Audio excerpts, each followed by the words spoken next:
My name is Claire Ashworth. I'm 41 years old, and until about 14 months ago, I believed I had a good marriage. Not a perfect one. I wasn't naive enough to think that. Marcus and I had been together since 2009, married in 2011, and like most couples who've shared a decade plus of mortgage payments, joint tax returns, and the kind of exhaustion that comes from building something real together, we had rough patches, stretches of distance, weeks where we were more roommates than partners. But I thought that was just marriage. I thought that was just life. Marcus worked in logistics consulting. That's the actual job title, logistics consultant. If you don't know what that means, don't worry. Most people don't. What it meant practically was that he traveled. A lot. 3, sometimes 4 days a week, rotating through a handful of cities: Atlanta, Dallas, Cincinnati, Charlotte. I'd memorized his rotation the way you memorize a school schedule. Atlanta on Mondays, home by Wednesday, Dallas every other Thursday. I worked from home, medical billing, freelance, good income, flexible hours. We had a house in Raleigh, North Carolina, a dog named Pepper, a shared calendar on our phones, and a standing Friday night dinner reservation at a Thai place on Glenwood Avenue that we'd been going to since our 3rd date. We didn't have children. That had been a long conversation, an ongoing one, the kind that never fully resolved. Marcus always said he wanted to wait a little longer, get more stable, financially. Travel a little more while we still could. I was patient about it. I trusted his timeline. I should stop here and tell you something about who Marcus is, because for this to make sense, you need to understand he wasn't a monster in the obvious way. He wasn't cold. He wasn't cruel. He remembered my mother's birthday. He brought me coffee in bed on Saturday mornings without being asked. He cried at the end of that movie about the dog. You know the one.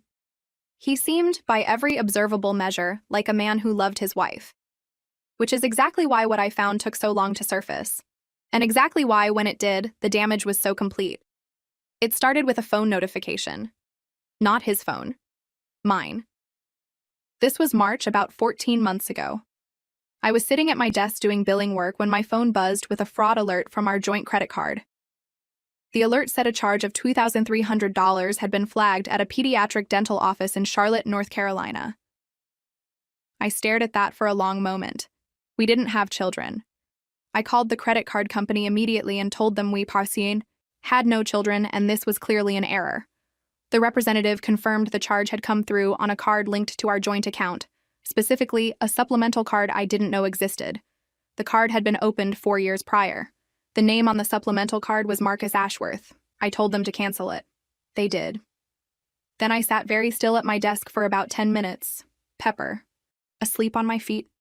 The hum of my computer the only sound in the room. There's a moment when something shifts inside you. Not a dramatic collapse, more like a quiet internal click, where you stop believing the innocent explanation and start making room for the other one. I'd had that click once before in my life, the summer I was 19, when I found out a friend had been lying to me for months about something small but consistent. The feeling is specific. It's not panic. It's not even anger. Not yet. It's a strange calm that comes from your instincts arriving somewhere your conscious mind hasn't caught up to. I didn't say anything to Marcus that night. I started paying attention instead. Here's what I noticed in the 3 weeks that followed. Once I started actually looking, Marcus had his own email account that I'd never had reason to access. His own phone, obviously. But what I did have access to, because I handled our household finances, was a second layer of our financial life that I realized I had never looked at closely enough. We had 4 accounts: a joint checking, a joint savings, my personal account, and what I had always understood to be Marcus's business expense account. He managed the business account. He'd always handled it. It made sense. His company, his expenses, his reimbursements. I hadn't looked at it in years. I looked at it now. The account wasn't a business expense account. Or rather, it had started as one, but over time it had become something else entirely. I pulled 12 months of statements and spread them across my kitchen table.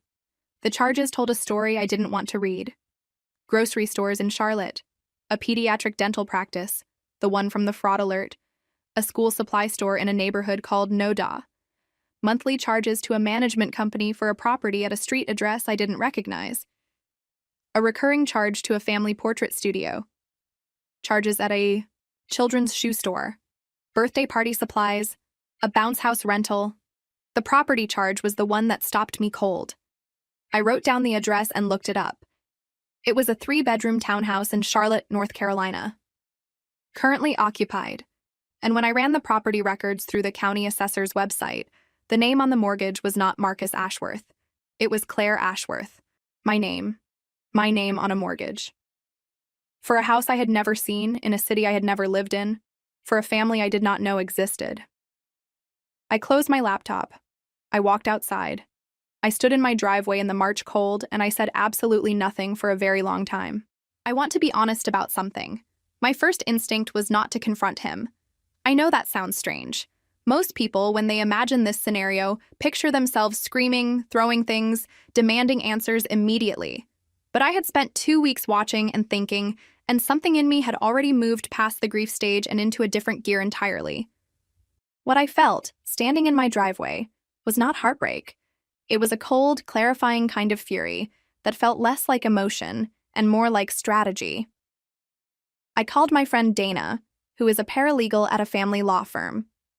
I didn't tell her everything, not yet. I just asked her, theoretically, whether someone could use another person's name on a mortgage without their knowledge or consent. She told me it was possible through identity fraud, and that if that were the case, the injured party had significant legal options. Then I asked her to recommend a private investigator. She gave me a name, Raymond Calloway. Former law enforcement, 17 years doing domestic cases. His office was 20 minutes from my house. I met with him the following Tuesday, while Marcus was in Atlanta. Raymond was not what I expected. He was quiet, methodical, and had the specific kind of stillness that people develop when they've seen too many versions of the same story. He didn't react much when I told him what I'd found. He just asked questions. Good ones. How long had we been married? How often did Marcus travel? Which cities? Had I noticed changes in behavior over the years? Anything gradual? Did I have access to financial records?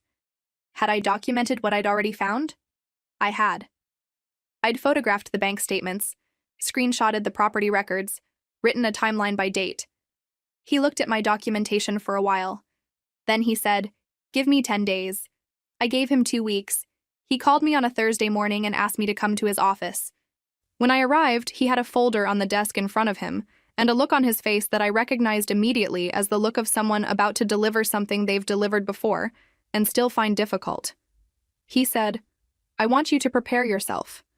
The folder contained 43 pages, surveillance photographs, financial records he'd traced through.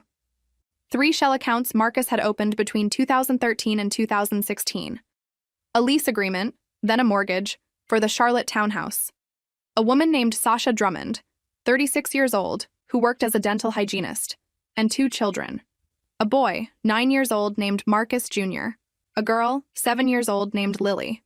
Raymond told me what he'd pieced together. Marcus had met Sasha in 2012 during a consulting contract in Charlotte. By 2014, she was pregnant. By 2015, he had set up what Raymond described as a fully parallel household. Separate finances, separate routines, a complete domestic life that existed on the days and weeks he told me he was working. The mortgage on the Charlotte townhouse had been taken out using my name and my credit history. Marcus had obtained enough of my documentation, social security number, income records, credit information, to apply jointly. Sasha's name was not on it. The debt was legally tied to me. I had been financing another woman's home without knowing it for 6 years. I sat with that for a while. Then I asked Raymond one question. Does she know he's married? Raymond paused. Then he said, based on everything I found, I don't believe she does. I went home. Marcus was due back from Dallas the next day. I did not call him. I did not drive to Charlotte. I did not do any of the things that would have felt satisfying in the moment and catastrophic in the long run. Instead, I called Dana. And then I called the attorney she referred me to, a woman named Patricia Holt, who specialized in family law and financial fraud. I had an appointment the following morning. Patricia's office was calm and precise, in the way that good attorneys' offices tend to be. She had read through what I brought within 20 minutes, and when she looked up, she didn't look surprised. She looked focused. "Here's what you need to understand," she told me. "You have two separate but related situations. The first is a divorce, which is straightforward, given the circumstances. The second is financial fraud. Your name was used to secure a mortgage without your consent. That's identity theft. That's a federal crime. Those two tracks run parallel, and they do not wait for each other." She asked me what I wanted. I told her I wanted everything documented before Marcus knew I knew. I wanted to understand exactly what had been done to me financially before any confrontation happened. And I wanted, if possible, to ensure that I was protected before the first domino fell. She told me that was exactly the right instinct. Over the next 3 weeks, while Marcus came home on Wednesdays and ate dinner across from me and asked about my day, and watched television on the couch with his arm around me, while all of that continued, Patricia and I built a case. We documented the fraudulent mortgage application. We traced the financial accounts. We contacted a forensic accountant named David Sears, who spent 8 days going through our joint finances and Marcus's business accounts and produced a report that itemized, to the dollar, how much of our shared money had been redirected to the Charlotte household over 11 years. The number was $340,000. I will let that sit for a moment. $340,000, extracted from our shared financial life, in increments small enough to go unnoticed, over 11 years. Marcus had been meticulous. He was a logistics man. He knew how to move things without anyone noticing. He had moved our money the same way, quietly, efficiently, in patterns that looked like expenses until someone looked at them all together. David Sears looked at them all together. Marcus's birthday was on a Saturday in April. I made him dinner. His favorite, roast chicken with rosemary potatoes, the same meal I'd made every year since 2011. I opened a bottle of wine. We sat at the dining room table, and he told me about a project he was wrapping up in Dallas, and I nodded and asked the right questions and refilled his glass. He had no idea. That was the part I kept returning to in the days that followed. Not the rage of it, though the rage was there, but the sheer gap between his reality and mine. He was sitting across a candlelit table from his wife of 13 years, celebrating his birthday, completely unaware that 3 weeks earlier, she had been handed a 43-page document about his other life. That the forensic accountant's report was sitting in her attorney's filing cabinet. That the divorce petition was already drafted. That the fraud report had already been submitted to the relevant authorities. He thought he was having birthday dinner. I was serving it. The following Monday morning, while he was getting ready to leave for Atlanta, Patricia filed. Divorce petition, financial fraud complaint, report to the state attorney general's office regarding the fraudulent mortgage application, and a letter, formal, legal, certified, to the mortgage servicer on the Charlotte townhouse, notifying them that the application had been executed using stolen identity information and requesting an immediate review. Marcus found out at 11:14 in the morning. I know the time because Patricia texted me when the process server made contact. His first call was to me. I didn't answer. He called 11 times that day, left 4 voicemails. The first one was desperate. "Claire, please call me back. We need to talk. This is a misunderstanding." The second was angrier. "You don't understand what you're doing. You need to stop this right now." The third was quieter, more controlled. "I know this looks bad. I know I owe you an explanation. Please just give me the chance to explain before you do something we can't undo." The fourth one I'll remember for the rest of my life. His voice had gone completely flat. "I know you've talked to a lawyer. I know you're not going to answer. I need you to know I never wanted to hurt you." I saved all 4. Patricia wanted them. What happened over the following weeks came in pieces, the way these things always do. The mortgage servicer's review triggered a formal fraud investigation. The original application documents were pulled and examined. A signature comparison was conducted. It was determined that my signature on the joint mortgage application had been forged. Marcus was formally charged with mortgage fraud and identity theft, federal charges. His employer was notified as part of the financial investigation. He was suspended pending an internal review. 3 weeks later, he was terminated. The Charlotte townhouse went into legal limbo while the fraud case was processed. The mortgage servicer moved to void the application, meaning the property Sasha and the children had been living in was now in dispute through no fault of her own. That part was complicated. That part kept me up at night in a way that the rest of it didn't. I want to tell you about the decision I made that I still think about. About 6 weeks into the legal process, I asked Patricia to reach out through appropriate channels to make contact with Sasha Drummond. Patricia looked at me carefully. She asked me why. I said, because Raymond told me he didn't believe she knew he was married, and because her name isn't on that mortgage, and because she has 2 children who didn't choose any of this. Patricia was quiet for a moment. Then she said, "That's your call, not mine." Sasha and I spoke once, on the phone for about 35 minutes. She found out Marcus was married. In the same conversation, she found out his real name wasn't Marcus Drummond, the name she'd known him by for years. He had introduced himself with a modified name from the beginning. He had built an entire identity for her to love. She was silent on the phone for a long time when I told her. Then she said, very quietly, "I need you to know I would never have—" I didn't know. "I know," I said. Another silence.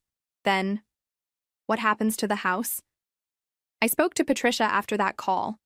The mortgage was being voided due to fraud, which meant the original transaction would be unwound. That created a mess. A legal mess, a financial mess, a practical mess for 2 children, who needed somewhere to live. I had no obligation to fix it. Everything that had been taken from me, financially and otherwise, was more than enough reason to simply let the system process it and walk away. I didn't do that. What I did was this. As part of the divorce settlement, I negotiated for Marcus to be held solely responsible for restitution on the fraudulent mortgage, meaning any costs associated with unwinding the Charlotte property fell to him, not to the system and not to Sasha. Patricia negotiated hard. Marcus, facing federal charges and no income and a divorce, and everything else that was collapsing around him, had very little leverage left. He signed. It wasn't charity toward Sasha. It was clarity about what I was and wasn't willing to carry. The divorce settlement took 7 months. Patricia was exceptional. The forensic accountant's report gave us the full picture of what had been taken. $340,000 over 11 years, documented to the source transaction. In North Carolina, marital misconduct is relevant to equitable distribution. Financial fraud within the marriage is even more relevant. I was awarded the Raleigh house outright. Full equity. I was awarded a settlement figure that factored in the financial diversion, a number that I'll keep private, but that Patricia described as one of the cleaner outcomes she'd seen in a case this complex. Marcus's federal case moved forward separately. Mortgage fraud carries significant penalties. His attorney negotiated a plea. He was sentenced to 18 months, with restitution attached. The consulting firm he'd worked for conducted its own internal audit once he was terminated. They found billing irregularities going back years. Marcus had been padding expenses in ways that benefited him personally. They pursued their own civil case. I was not involved in that. I just watched it happen. His reputation in his industry, an industry where professional trust is literally the product, was gone. Completely and permanently gone. It's been about 8 months since everything finalized. I still live in the Raleigh house. Pepper is still asleep on my feet most mornings. The Friday night Thai place is still there on Glenwood Avenue, though I've changed my standing reservation from 2 people to 1, and then slowly started going with friends instead. People ask me how I'm doing, and I try to be honest rather than polished. Some days I'm fine in a way that feels real and solid. Some days I'll see something. A logistics van on the highway, a restaurant receipt, a man on his phone who looks distracted in that specific way. And the anger comes back with a sharpness that surprises me. But here's the thing I keep returning to. The thing I want to say clearly, because I think it matters. Marcus made 11 years of choices. Small ones and large ones. Each one required looking at me and deciding that I didn't need to know. That I could be used. That my name, my credit, my income, my trust, my life were resources he was entitled to direct without my knowledge. He was very good at it. He was precise and patient, and he wore the face of a loving husband while he did it. What saved me, financially, legally, and in terms of my own sense of self, was two things. The first was not reacting immediately, not confronting him the night of the fraud alert, not calling him from the driveway, not letting the emotion move faster than the strategy. The second was the name on the accounts. Because here's the thing. Marcus didn't think through clearly enough. He used my name because my credit was better. My income was more stable. My financial history was clean. He needed me to build the other life because he couldn't build it alone. But by attaching my name, he attached the evidence. He attached the trail. He attached the legal standing. Everything that made my name useful to his fraud made it devastating to his defense. He didn't steal from a stranger. He stole using the identity of someone with the motive, the documentation, and eventually the legal team to prove exactly what he'd done. That was his biggest mistake. And it was the only mistake that mattered. If you're listening to this and something in it felt familiar, a number that didn't make sense, a story with a gap in it, an explanation that was always just slightly too smooth, trust that feeling. You're not paranoid. You're paying attention. And paying attention, it turns out, is the most powerful thing you can do.